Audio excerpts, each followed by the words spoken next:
নমস্কার বন্ধুরা, রূপা kitchen with village ফুডে সবাইকে স্বাগত। চলে এসেছি আবার একটা সুন্দর রেসিপি নিয়ে। আজকের রেসিপি ডিম ছাড়া সুজি দিয়ে স্পঞ্জি কেক বানিয়ে দেখাবো। তো কিভাবে বানাচ্ছি দেখতে থাকুন, আশা করি ভিডিওটা খুব ভালো লাগবে।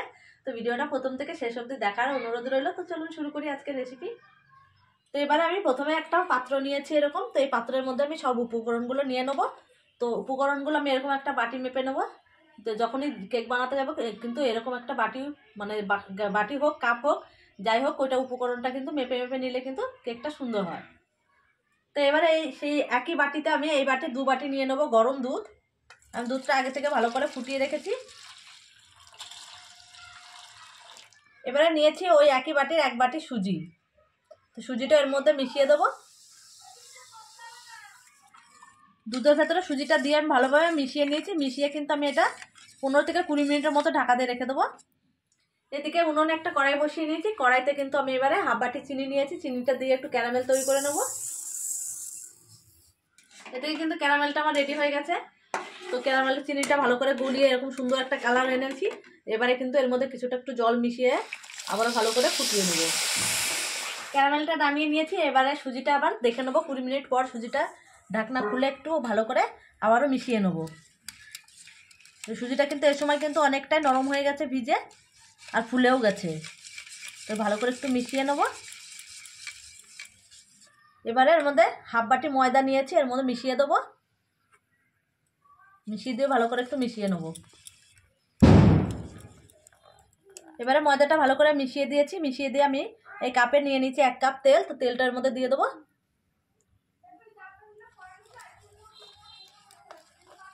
তেলটা দিয়ে ভালো করে একটু মিশিয়ে নেব। এবারে দিয়ে দেবো এখানে স্বাদ মতো লবণ।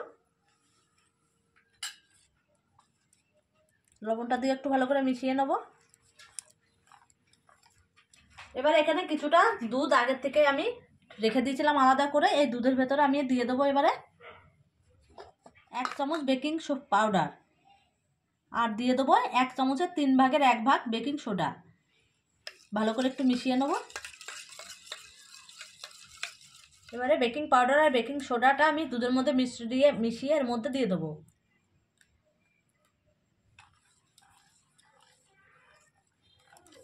ভালো করে আবার একটু মিশিয়ে দেবো। এবারে ঠান্ডা করা ক্যারামেলটার মধ্যে দিয়ে দেবো। দিয়ে ভালো করে মিশিয়ে নেব।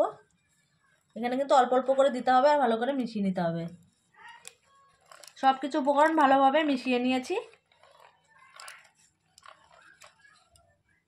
এবারে সুজির কেকটা বসানোর জন্য এরকম একটা বাটি নিয়েছি। তো বাটির মধ্যে আমি প্রথমে দিয়ে দেবো সাদা তেল। তেলটা ভালো করে ব্রাশ করে নিয়েছি। এবার একটা কাগজ কেটে নিয়েছি। তো কাগজটা এখানে বসিয়ে দেবো। তো আপনারা যখন বানাবেন, আপনাদের কাছে বাটার পেপার থাকলে বাটার পেপার দিয়ে করবেন। তো বাটিটা কিন্তু ভালোভাবে আমি রেডি করে নিয়েছি। এবারে আমি এই ব্যাটারটার মধ্যে দিয়ে দেবো।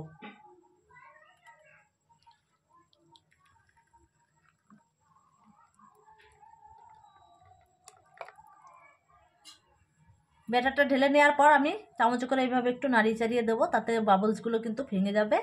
তো ভেতরে হাওয়া ধরে থাকার সম্ভাবনা থাকবে না। এদিকে কিন্তু আমি রেডি করে নিয়েছি ব্যাটারটা। এবারে কটা কিশমিশ নিয়েছি। তো কিশমিশটা আমি আগে থেকে ভালো করে ধুয়ে রেখেছিলাম। এবার একটু উপর দিয়ে সাজিয়ে দেবো।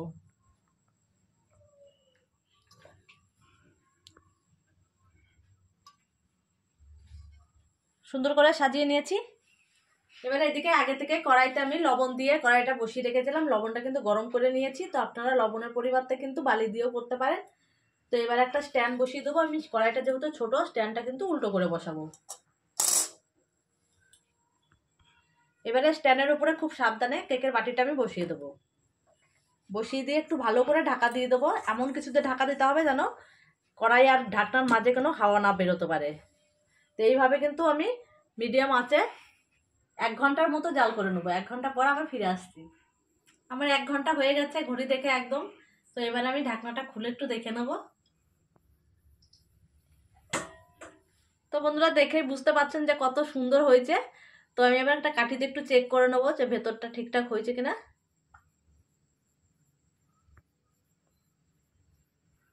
তো দেখেই বুঝতে পারছেন কাঠির মধ্যে কিন্তু কিছু লেগে নেই। কাঠিটা কিন্তু যেভাবে পরিষ্কার ভেতরে দিচ্ছি পরিষ্কারই কিন্তু বেরিয়ে আসছে।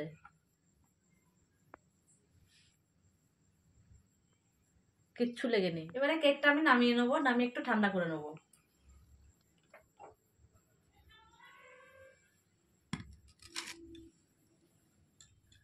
তো কেকটা নামিয়ে আমি 5 মিনিটের মতো ঠান্ডা করে নিয়েছি।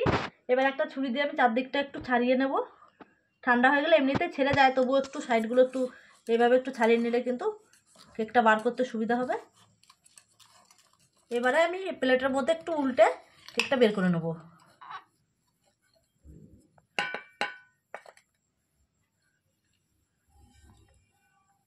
ওয়াও, কত সুন্দর। এবার কাগজটা কিন্তু একটু ছাড়িয়ে নেব। তো বন্ধুরা দেখতে পাচ্ছেন কত সুন্দর একটা কেক বানিয়ে নিয়েছি। তো কেকটা কিন্তু সুজি দিয়ে কিন্তু আজকে ডিম ছাড়াও এরকম স্পঞ্জি কেক তৈরি করা যায়। তো কেকটা আমি একটু ছুরি দিয়ে কেটে দেখাচ্ছি।